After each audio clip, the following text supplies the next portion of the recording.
Here we find the woman at the well. We read this whole passage of Scripture.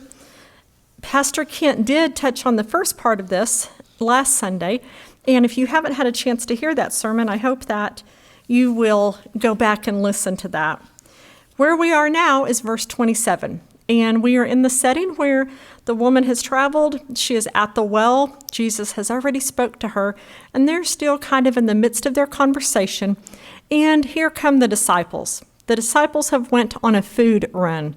Have any of you done that this week? I don't think they drove through, but they went to go get food, and they come back. Had you told the disciples when they came back from their food run that they would have found Jesus talking to a woman, they would have said, "No way." Had you told us a month ago we would be here, we would have said, "No way." Shocked, surprised, marveled. What in the world? But you know whose reactions those are not? They're not the reaction of Jesus. And they're not the reaction of those close to Jesus.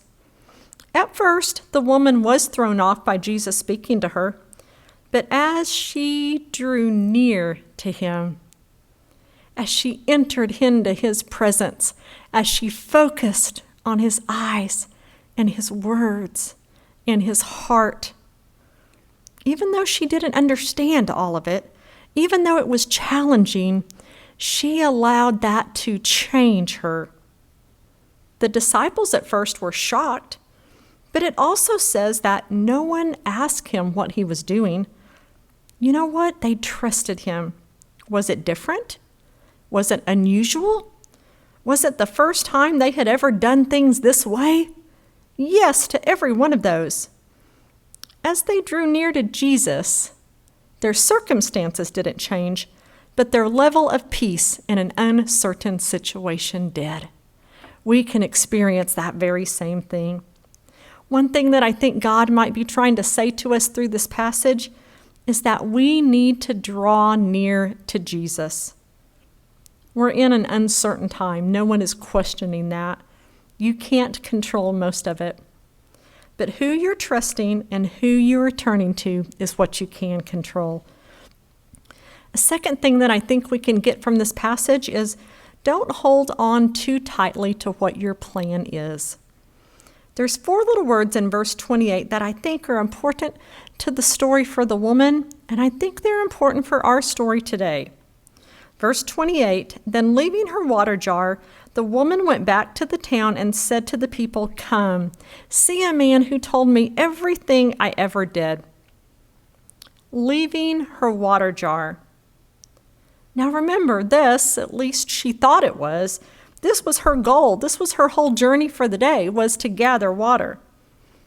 But what changed? She encountered Jesus. She drew near to him. She was changed by him. Her goal, her plan, her mission changed. We're finding now in the midst of these different days that our plans are indeed changing as well. We are not in control of many of these things.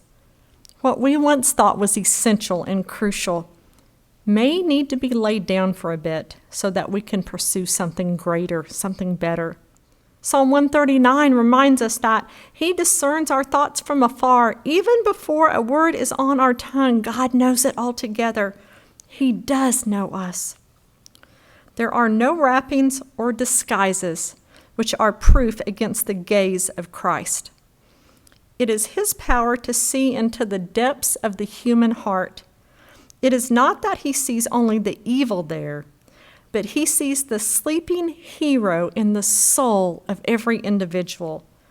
He is like the surgeon who sees the diseased thing, but who also sees the health which will follow when the evil thing is taken away. He sees us where we are, and he sees us where we can be. He transformed this woman. He changed her outlook. He took away her shame. He gave her boldness. He gave her the desire to tell of him. He changed her from what she was to what she could be. In order for us to be changed in such a way, to be sustained in this way, we must drink deeply. We need to leave the other things aside. We need to exchange our guilt, our shame, our preoccupation with ourselves, with whatever is in that water pot, and drink deeply of the living water that Jesus offers to us.